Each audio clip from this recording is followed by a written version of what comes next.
we go into my health experience. Should I go right into it? Yeah. We'll get right into it. So in February of 2015, I started the moving business in 2013 and a half or so. So for a year and a half, still with Graves' disease, still not treated correctly. I'm owner operator at the time, so I'm on the moves. I'm lifting and all of this, and I was getting rapid heartbeats throughout the time. And one day, it just went really fast. The heart rate was beating out of my chest. I sat down inside the truck. It wasn't really getting better. My wife was begging me, or my girlfriend at the time, was begging me that we needed to get checked. The hard-headed nature that I have, I wasn't really for that. Until one day I came home, we were on an upper floor condo. There were 12 or 13 steps. I walked just gently up those steps, and I got to the top of the steps, and it was literally like I sprinted for a mile straight. I couldn't catch my breath, heart palpitating like crazy. So the long and short of it is she said, "That's it. We're going now. Get in the car. Let's go." And thank God she did. My girlfriend's 5'2", about 110 pounds soaking wet. But at that moment, she was a large force, and I listened because I was scared at that point. And so we went to Beaumont Hospital in Troy. We walked in the front door. You go to that little seating area. Well, they didn't even get me to the seating area. They put me in a wheelchair right away.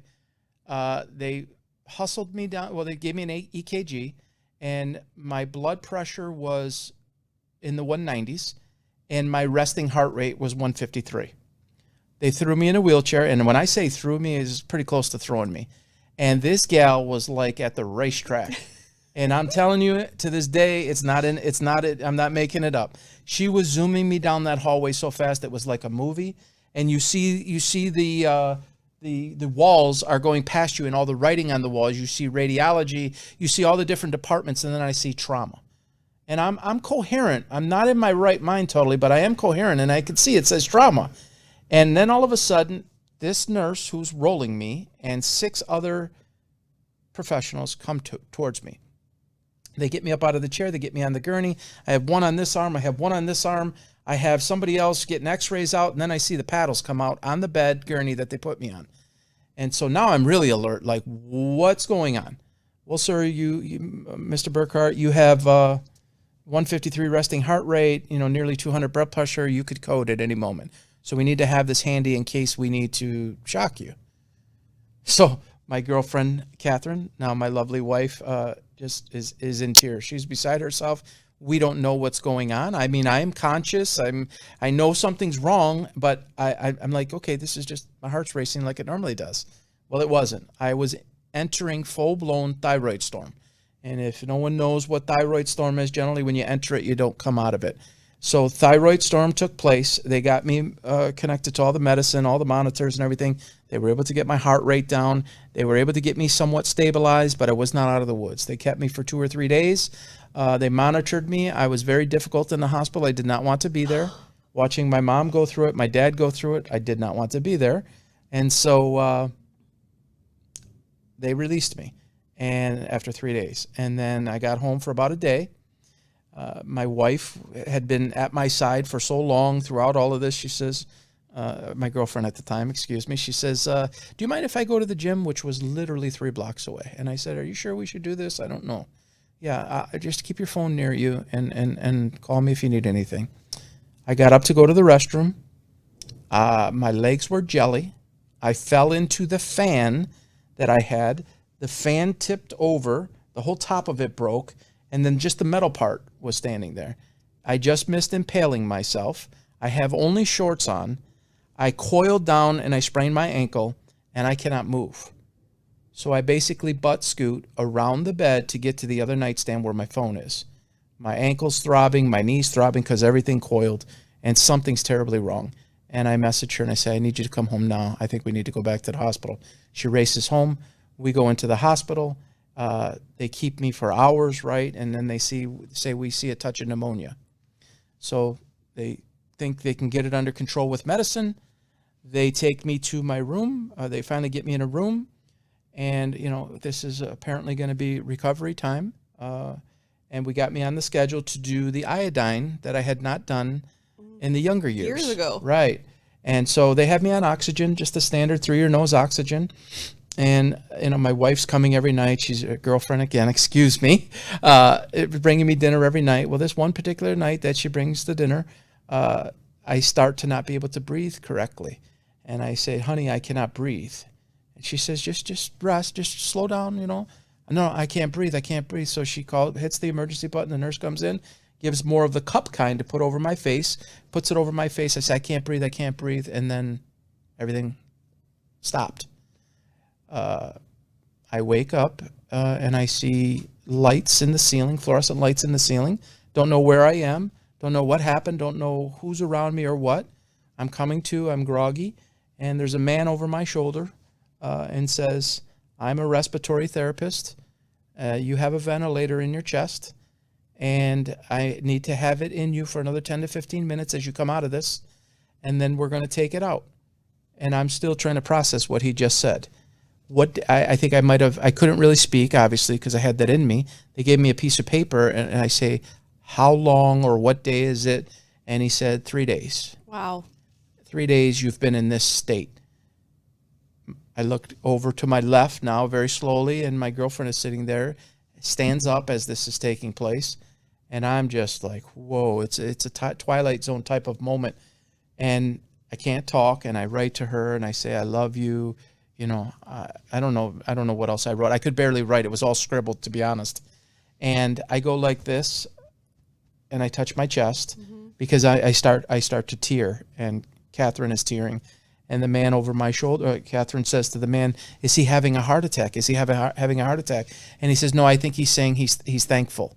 And that is exactly, he was right. Obviously, that's what he does for a living. He's probably seen that. Yeah, probably seen that a few times. And so I was saying thank you for what I thought was saving my life.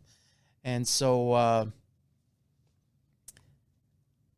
after that, you get the ventilator out, get up to the room, you start to rest, and you start to now understand the gravity enormity of the and the gravity of everything that took place.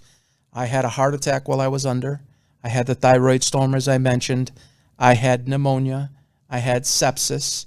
And we needed to get my thyroid out. So any one of those things separately could kill you. Yes. So you did really well. Yes. And just got everything. And I'll get to that in a moment. So the thyroid has to come out, but it can no longer be removed with iodine because it will kill me. Mm-hmm. So I have two choices. I will die if it stays in. They tell me that. If you go on the bed and we do a surgery, you can die. But we're going to view that as a smart option with a very talented surgeon, and you want to live, right? You want a chance at living, right? Right. And I'm of my right mind. I'm fully coherent at this point in time. This is several days later after coming out, and I have to make a choice.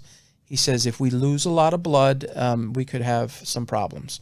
And so I say, Doc, do I have any other options whatsoever? You have none. Iodine's out. This is it. It's die or you take a chance at dying. Schedule me in. I'm 44 years old. I love the woman at my side. I still have a lot to live for. My father passed away at 45. I'm 44, so of course it's all flashing through my mind. Am I going to make it at this time? And they tell me, honestly, you have a 50-50 chance. Basically 50-50, 60-40. But you're mostly a healthy guy, but your body's been through a lot. All of this at once. We are hesitant to put you on the table because you're not that strong. You're not strong enough. So we're going to let you go for a couple of days. We're going to monitor you very closely. Hopefully you can develop a little strength. We'll get you on the schedule right away, and we'll do this in 2 days. And so they did it in 2 days. I did lose a lot of blood. I was depleted basically to nothing. I think we'll have the pictures up here on the screen. You can see the before and after, and me in the bed here. And when I came home 3.5 weeks later, I lost, 22 pounds in the hospital or something like that. Atrophy, couldn't move. But the surgery went successful. A thyroid is supposed to be about the size of a lady's fist. It was both of my fists, a man's fist. Not designed to be that big. No. And it was a 10-centimeter incision. They said it was the second largest that they had ever dealt with in the history, and this is a renowned surgeon that travels around the country to do these types. And I guess he, ironically enough, I saw my endocrinologist the morning of this filming, and he, again, years later now, says, you're one of my top success stories. And that doctor had a lot of guts, because a lot of doctors wouldn't even take that surgery, because if you're not one of the very best, you will lose the patient on the table. And here we are. This is 2023. This happened in 2016. My endocrinologist, who I have to follow through with for the rest of my life, that's just part of it, once a year, if not more, tells me that again. He's never forgotten it. It shocked his practice and his life. And he's telling me that again today, this morning. He says, you were this close. And it's just humbling. And when you have a second chance at life, and you think about your own mortality, and you've lost a lot of people in your life, including your mom and your dad and your sister, and you think, wow, I have an opportunity now that maybe most people wouldn't have. I have it, and boy, I'm going to make the best of it. Well, you have a choice to make. Yes. And that probably started with surgery or no surgery. Absolutely. Right? And so you came out of it. And that's not even the end of it, right? So just because you come out of surgery doesn't mean there's, you're not magically better when you get out of the hospital, right? There's lots of hard work that has to go into it. I mean, being in a hospital bed for that long, whatever, we know my background is therapy. They say every day that you're in bed takes 3 or 4 days to gain that strength back. And so you had to continue that fight, right? And continue to push forward and get strong again, especially because, again, at that time, you were in the midst of starting the senior movers. Yes. So I was. That's not an easy job to get back to. Yeah. I had no money, no credit. And I don't say this to a lot of people. I don't say it to anybody. Now I'm telling the world. I had no money, no credit. I was in debt. I didn't have any set staff at the time. I didn't even have a car. I had nothing. And I didn't have my health. And so you really start to question yourself. But I'll tell you this. I talked a little bit ago about not being accountable. Yeah.